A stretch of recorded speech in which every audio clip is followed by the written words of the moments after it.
โอเคมื้อนี้เฮามาถอนบิตคอยออกจากเว็บ BitSlayer เนาะ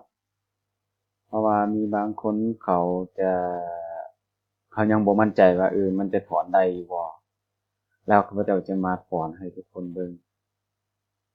มีบางคนที่เขาถามมาว่ามันจะถอนได้จริงหรือบ่ข้าพเจ้ามันมีจริงเนาะข้าพเจ้าเคยถอนมาแล้วถอนเรื่อยๆเนาะมาคอนเฟิร์มก่อนล็อกอินเรียบร้อยนะรอแป๊บเดียวถอนมาฮอดบล็อกเชนแล้วก็ถอนจากบล็อกเชนไปหาเวฟที่เปลี่ยนเป็นเงินกีบเปลี่ยนเป็นเงินบาทอีกมาถอนตลอด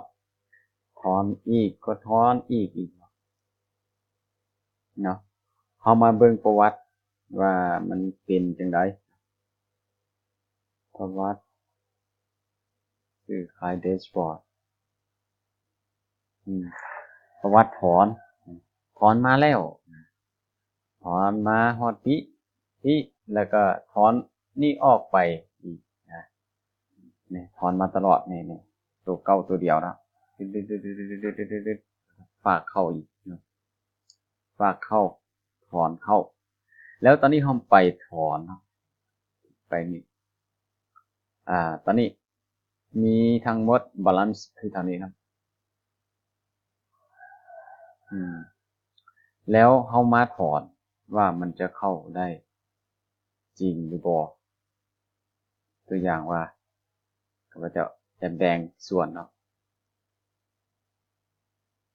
แบ่งส่วน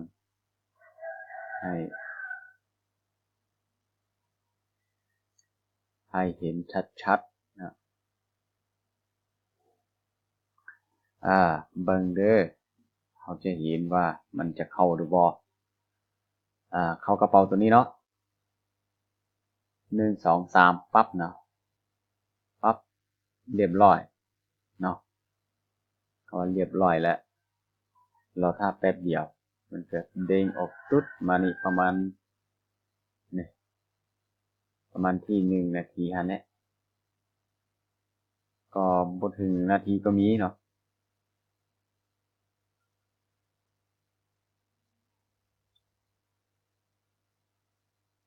มาดูตัวนี้ท่าเนี่ยมันเตือนอยู่ในโทรศัพท์ละใกล้สิมาถึงนี้ละมันเตือนปุ่นแต้งนี่แหละ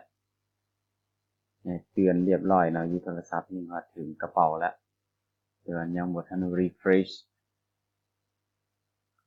ตัวอย่างว่าถ้าข้าพเจ้า refresh อันนี้นะ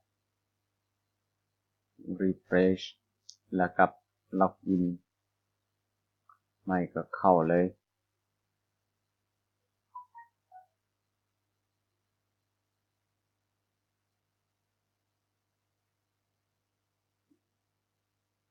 แล้วก็รอทาบเนี่ยเข้าละเห็นบ่เข้านี่ละวันที่23เห็นบ่วันที่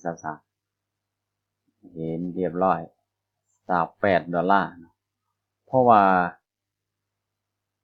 ราคาบิตคอยลงเนาะมื้อนี้ราคาบิตคอยลงแล้วก็ได้แต่เท่านี้เพราะว่าเขาตัดอยู่ที่$2อีกค่าธรรมเนียมจากการถอนเรียบร้อย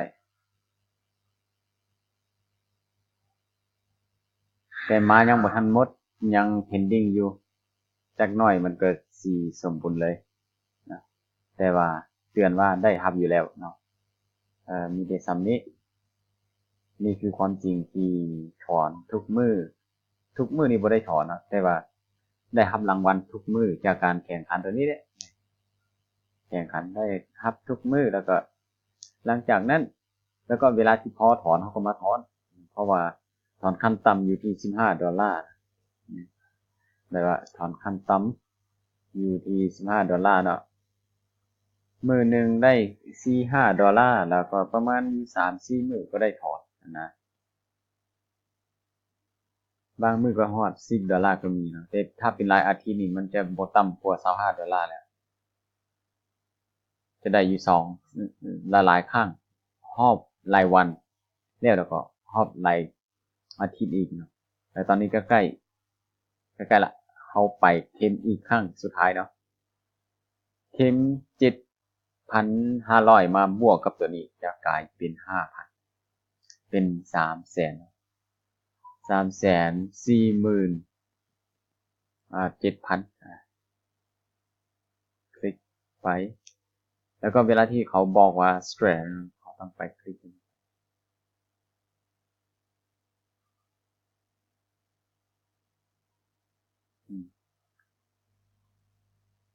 นี่ยได้ละไปเบิ่งที่เขาจะแซงเขาบ่ยังแซงเขายังอยู่ที่6คือเก่า428เป็น9ถ้าเทียบใช้เปอร์เซ็นต์ปัจจุบันนี้เป็น$9หรือ$10ประมาณนั้นแหละเนาะเท่านี้ก่อน